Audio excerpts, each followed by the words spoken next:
Laiko norėčiau labai trumpai Vytauto paklausti. Jūs Liberalų sąjūdžio vizijoje pristatote, kad tiesiog kursite Klaipėdos miesto poreikius atitinkančią sporto strategiją. Galbūt vis tiek sportas yra kultūra, kūno kultūra, kaip sakoma. Gal galėtume trumpai apibrėžti, kas čia yra numatoma? Na, sportas, aišku, tai nėra visiškai kultūra, tačiau tai yra sritis gyvenimo, kuri yra labai svarbi miesto gyvenime.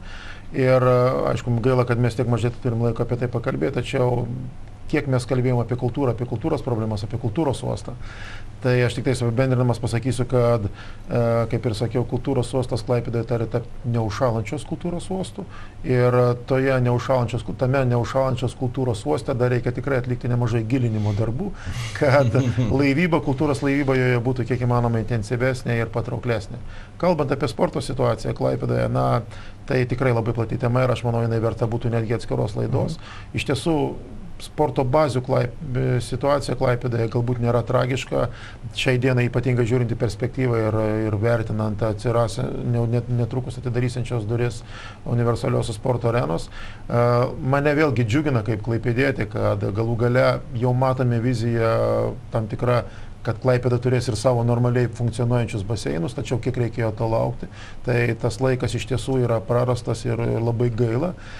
Kita vertus vėlgi mane kaip klaipėdietį dažnai liūdina mūsų, sakykime, situacija, kalbant apie Klaipėdos futbolo komandą arba Klaipėdos reprezentacinį krepšinio komandą, kuri šiaip tai parodo kartais neblogus visai rezultatus ir, sakykime, sublizga kai kuriuose varžybose, tačiau vertinant tokią, pastovios sportinės formos prasme, iš tiesų, nežinau, dėmesio trūksta finansavimo ar kitų dalykų, tačiau, aš manau, kad uostamiestis Klaipėda verti gerokai stipresnių tiek futbolo, tiek krepšinio komandų ir man gaila, kad ta privati iniciatyva, kuriant Klaipėdos futbolo komandą, jinai taip ir neįgijo tokio gero pagreičio.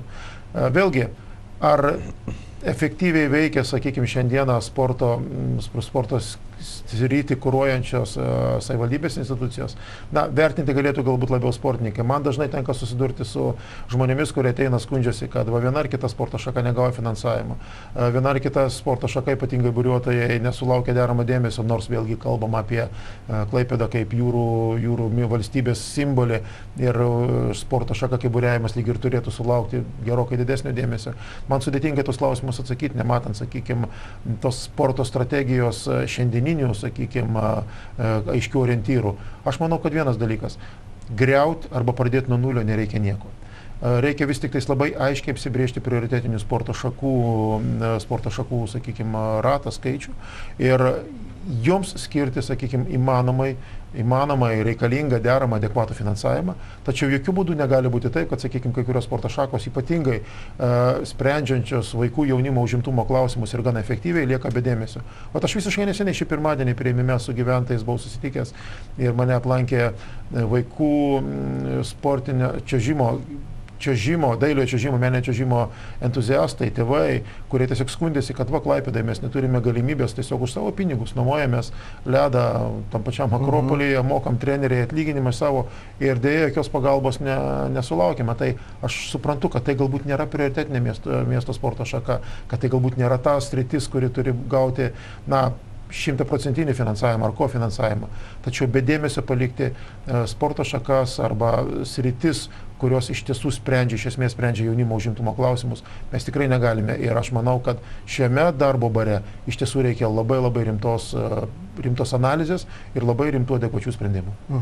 Gerbiamas Vytautas sakė, čia atskiros laidos turbūt verta ir aš jau matau iš prakalbos, kad tikrai galima šnekėti visą laidą. Gal galite keliais sakiniais kažką pridėti? Yra dar vienas dalykas, kadangi čia mane kai kas kalbina kaip uosto vadovo, tai galiu pasakyti, yra daugybė problemų su savivaldos finansavimo stoka ir dabar apsiribosiu tik tais keliais pavyzdžiais. Uosto direkcija taip pat pasistengė prisidėti. Buriuotojų klubas, irkluotojai, buriuotojų regatos, Klaipėdos futbolo klubas, dabar pereikime prie kultūrinių dalykų. Jazz Voices, mūsų kolegos vokalistų džiazo Stepo Januškos organizuojamas, nesusilaukė savivaldybės finansavimo, mes uosto direkciją pridėsime. Muzikinis teatras, nors ir valstybinis, šiek tiek gauna, džiazo festivalis gaudavo ir gaus ir šiais metais, taigi stengiamės irgi prisidėti jausdamiesi, kad esame miesto bendruomenės nariai. Na ir aš jau nekalbu apie tai, kad mes tiesiog pusę finansavimo startinio mokesčio